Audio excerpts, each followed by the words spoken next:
มนี่ทั้งรูปก็หลายมีแต่คนงามๆ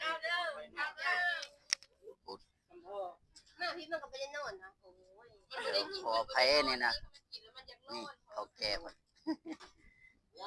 ปันใหญ่ๆแม่อาจจะละต้นแม่ปันใหญ่ที่ว่าอะไรขอไผ่ผู้กินดิบเด้อแล้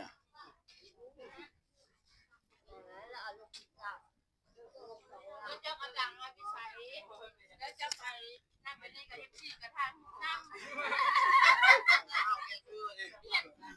เขียนลายเส้นไปเด้อ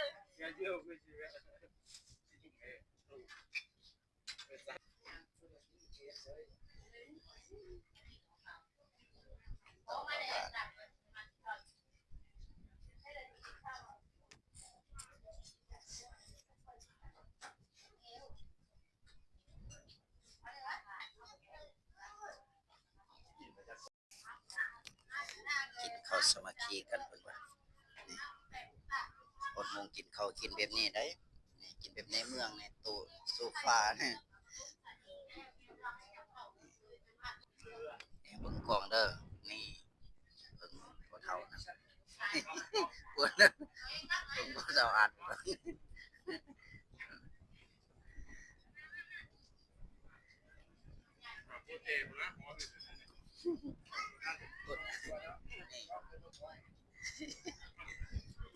เอาแกมัดปอกคอแน่นดีแม่นผู้นี้ได้